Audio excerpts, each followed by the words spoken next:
മനസ്സിലാക്കാം ഇന്നത്തെ സമൂഹത്തിന്റെ നിലവാരവും പോക്കും അല്ലേ. ഏകദേശം 85 ലക്ഷത്തിലധികം ജീവവർഗങ്ങൾ ജീവരാശികളുണ്ട് ഈ പ്രപഞ്ചത്തില്. ഇതിൽ ഒരു വർഗം ഒഴികെ ബാക്കി എല്ലാ വർഗവും ഈശ്വരന്റെ ഇച്ഛയ്ക്കനുസരിച്ചാണ് ജീവിക്കുന്നത്.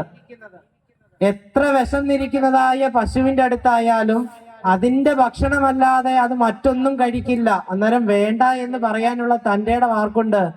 പശുവിന് പോലും ഉണ്ട്. അതാണ് തുടക്കത്തിൽ പറഞ്ഞ് ഈശ്വരന്റെ ഇച്ഛയ്ക്കനുസരിച്ച് ജീവിക്കാത്ത ഒരേ ഒരു വർഗമേ ഉള്ളൂ. ഏതാ? മനുഷ്യവർഗം അല്ലേ. ആ മനുഷ്യവർഗം നമ്മൾ ഈ വത്സസ്തയം ഭാഗത്തിലേക്ക് കടക്കുമ്പോൾ ആദ്യം പറഞ്ഞ വാക്കാണ് ലീല അല്ലേ. എന്താ ലീല എന്ന് പറഞ്ഞാൽ നിസ്വാർത്ഥമായി നിഷ്കാമമായി മാനവ സമൂഹത്തിന് ലോകധർമ്മ രക്ഷാർത്ഥം ഭഗവാൻ ആടുന്നതായ കുസൃതികളെ കളികളെ നമ്മൾ വിളിച്ച പേരാണെന്ത്? ലീല എന്ന് വിളിച്ചത് അല്ലേ. നമ്മൾ ഈ വത്സസ്തയം കഥാഭാഗത്തിലേക്ക് കടക്കുന്നതിന് മുമ്പ് നമുക്ക് ഏറ്റവും ഇഷ്ടപ്പെട്ട മറ്റൊരു കഥാഭാഗം ചെറുതായി എന്ന് പറഞ്ഞിട്ട് വേണം ഇതിലേക്ക് കടക്കാൻ. ഏതാണ് കഥയെന്ന് ചോദിച്ചു കഴിഞ്ഞാൽ കാളിയാമർദ്ദനം എന്നതായിരിക്കുന്ന കഥാഭാഗം ശ്രദ്ധിക്കുക സജ്ജനങ്ങളെ. കാളിയാമർദ്ദനം എന്ന കഥാഭാഗത്തിലേക്ക് നോക്കുമ്പോൾ നമ്മൾ കാണുന്നുണ്ട് സാക്ഷാൽ വാസുദേവൻ ഉണ്ണിക്കണ്ണൻ കാളിയൻ എന്നതായിരിക്കുന്ന വിഷസർപ്പത്തിന്റെ തലയിൽ കയറി ആനന്ദ താണ്ഡവമാടി ആ കാളിയന്റെ ദർപ്പം അകറ്റുന്നത് നമ്മൾ കാണുന്നുണ്ടല്ലേ. അഹന്തയെ ഭഗവാൻ ഇല്ലാതാക്കുന്ന സമയത്ത് കാളിയൻ എന്തെന്നില്ലാതെ ക്രോധിക്കുന്നുണ്ട് അല്ലേ.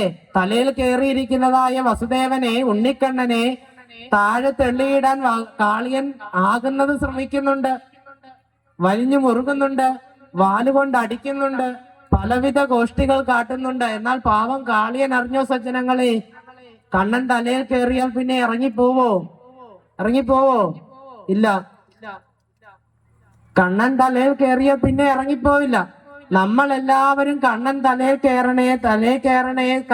കയറണേ ഇങ്ങനെ പറഞ്ഞു നടക്കുമ്പോൾ ചില ജീവവർഗങ്ങളുടെ തലയിൽ ഭഗവാൻ കയറിയിരിക്കുന്ന മഹത്വം ചില ജീവരാശികൾ അറിയാതെ പോകും അല്ലേ. ചിലരുടെ തലയിൽ ഇങ്ങനെ ഭഗവാൻ കയറി ഇരിക്കുന്നതിന്റെ മഹത്വം ചില ജീവവർഗങ്ങൾ അറിയാതെ പോകുന്നു. അതുപോലെ ആണ് ഈ ഒരു കഥാഭാഗത്തിലേക്ക് നമ്മൾ ശ്രദ്ധിക്കുമ്പോൾ ആദ്യമായി വരുന്ന മുഖം എന്ന് പറയുന്നത് ബ്രഹ്മദേവനാണ്. ഒന്ന് ആലോചിച്ചു നോക്കുക സജ്ജനങ്ങളെ. നമ്മളൊന്ന് ശ്രദ്ധിച്ചു കഴിയുമ്പോൾ ബ്രഹ്മാവിന്റെ അഹന്തയെ കുറിച്ച് പറയുന്നുണ്ട്, സുന്ദരമായി പറയുന്നുണ്ട് ബ്രഹ്മാവിന്റെ അഹന്തയെ കുറിച്ച്. ബ്രഹ്മാവ് എന്തു ചെയ്തു എന്ന് ചോദിച്ചു കഴിഞ്ഞാൽ ഭാഗവതത്തിലേക്ക് നോക്കിക്കഴിയുമ്പോൾ നമുക്ക് കാണാൻ സാധിക്കും ഭഗവാൻ വൈകുണ്ഠത്തിൽ നിന്നും വന്നതിന് ശേഷം ഭഗവാനെ കാണുവാൻ ഒരു ആഗ്രഹം ഈ ബ്രഹ്മാവിന്. ഈ ആഗ്രഹത്തിന്റെ പേരും പറഞ്ഞ് അഖിലാണ്ടകോടി നായകനായ വാസുദേവനെ ഭഗവാനെ പരീക്ഷിക്കാനായി ചെന്നു ഈ ബ്രഹ്മൻ എന്ന് പറയുന്ന വ്യക്തി അല്ലേ. പരീക്ഷിക്കാനായി ചെന്നു. ഈ ബ്രഹ്മാവ് എന്ത് ചെയ്യുന്നറിയോ സജ്ജനങ്ങളെ? ഈ ഭഗവാനും കുട്ടികളും പൈക്കളും ഒക്കെ ഉച്ച സമയത്ത് ഭക്ഷണം കഴിച്ചുകൊണ്ടിരിക്കുന്ന സമയത്ത് പൈക്കുട്ടികൾ മേഞ്ഞു കാടിനുള്ളിലേക്ക് കടന്നുപോയപ്പോൾ കണ്ണൻ പറഞ്ഞു നിങ്ങളിരുന്ന് കഴിക്ക്, ഞാൻ പോയിട്ട് വരാമെന്നും പറഞ്ഞു. കണ്ണൻ പോയ സമയത്ത് ബ്രഹ്മാവ് എന്ത് ചെയ്തു? ഈ കുട്ടികളെ പൈക്കുട്ടികളെയൊക്കെ അവിടെ നിന്നും മായാലോകത്തിലേക്ക് മറച്ചു. അപ്പോൾ ഭാഗവതത്തിൽ നല്ല സുന്ദരമായിരിക്കുന്ന ഒരു പദപ്രയോഗമുണ്ട്. ഏവം സമ്മോഹയൻ വിഷ്ണു വിമോകം വിശ്വമോഹനം. ഏവം സമ്മോഹയൻ വിഷ്ണു. ആ പദം തുടങ്ങുന്നത് തന്നെ അങ്ങനെയാണ്. ഏവം സമ്മോഹയൻ വിഷ്ണു അല്ലേ. ഇതില് രണ്ടാമത്തെ പദം ഉപയോഗിച്ചിരിക്കുന്നത് വിഷ്ണു എന്നാണ്. എന്താണ് വിഷ്ണു എന്ന് പറയുമ്പോൾ പാവം ബ്രഹ്മാവ് അറിഞ്ഞില്ല ഇവൻ ആരുടെ അടുത്തേക്കാ പോകുന്നത്? സാക്ഷാൽ ഭഗവാന്റെ അടുത്തേക്കാണ് ഇവൻ പോകുന്നത് അല്ലേ. ബ്രഹ്മാവ് അറിഞ്ഞില്ല. അന്നേരം ഏതൊരു ശക്തിയിലാണോ ഈ സമഷ്ടി ഉണ്ടായിരിക്കുന്നത്, ഏതൊരു ശക്തിയിലാണ് ഈ സമഷ്ടി നിലനിൽക്കുന്നത്, ഏതൊരു ശക്തിയിലാണ് ഇത് ലയിക്കുവാൻ പോകുന്നത്, എണ്ണിയാൽ ഒടുങ്ങാത്ത ജീവരാശികളെ ബ്രഹ്മാണ്ടത്തിൽ അണുക്കളിൽ കേവലം ഒന്നായിരിക്കുന്ന ബ്രഹ്മൻ അഖിലത്തിനും നാഥനായിരിക്കുന്ന അഖിലാണ്ടകോടി നായകനായിരിക്കുന്ന വൈകുണ്ഠാധിപതിയായിരിക്കുന്ന ഭഗവാനെ പരീക്ഷിക്കാനായി ചെന്നു അല്ലേ.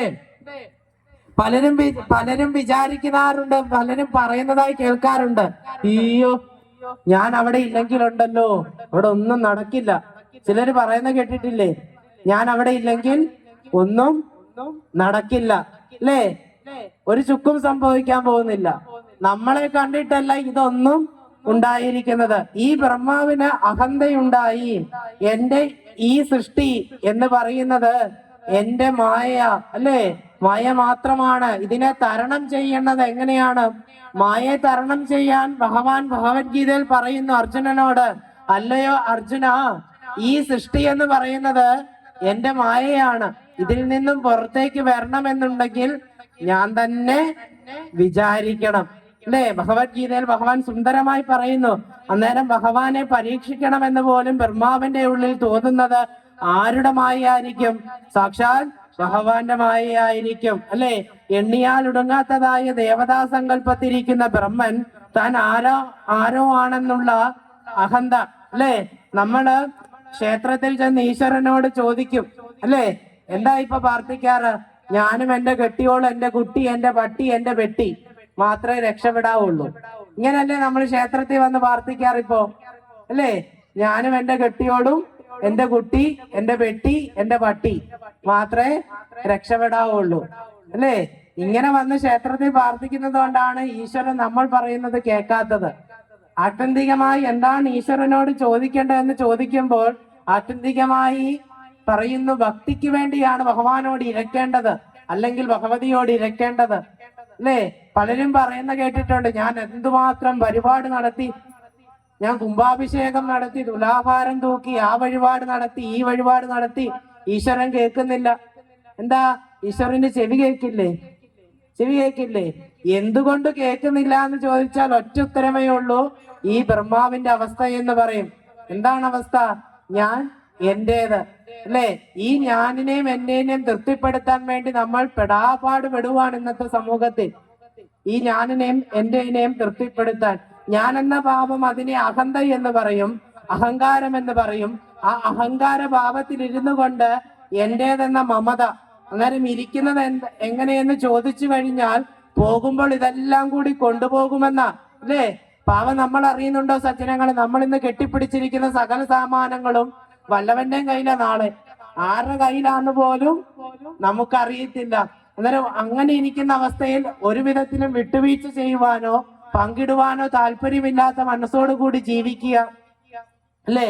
മനസ്സില്ലാതെ വരുന്നു. കൂടെയുള്ളതായിരിക്കുന്ന, ശ്രദ്ധിച്ചു കേൾക്ക പറയുന്നത്, കൂടെയുള്ളതായിരിക്കുന്ന മനുഷ്യനെ കാണാൻ കണ്ണില്ലാത്ത വ്യക്തി എങ്ങനെ ഒരു ക്ഷേത്രത്തിൽ ഒരു കല്ലിനുള്ളിൽ അല്ലെങ്കിൽ ഒരു ശിലയ്ക്കുള്ളിൽ ഒളിഞ്ഞിരിക്കുന്ന ഈശ്വര ചൈതന്യത്തെ എങ്ങനെ കാണും?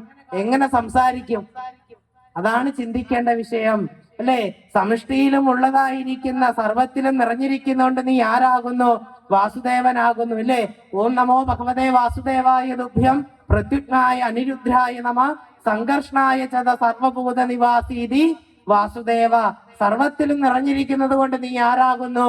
നീ വാസുദേവനാകുന്നു. 11-ാം ഭഗവത്ഗീതയിൽ 11-ാം അധ്യായത്തിൽ 55-ാമത്തെ ശ്ലോകത്തിൽ സുന്ദരമായിരിക്കുന്ന ഒരു ശ്ലോകമുണ്ട്. ഈ ശ്ലോകത്തിനൊരു പ്രത്യേകതയുണ്ട്. എങ്ങനെ ഭഗവത്ഗീത ഒറ്റ വാക്കിൽ പറയാമെന്ന് ചോദിച്ചാൽ 11-ാം അധ്യായത്തിലെ 55-ാമത്തെ ശ്ലോകം കൊണ്ട് സാധിക്കും.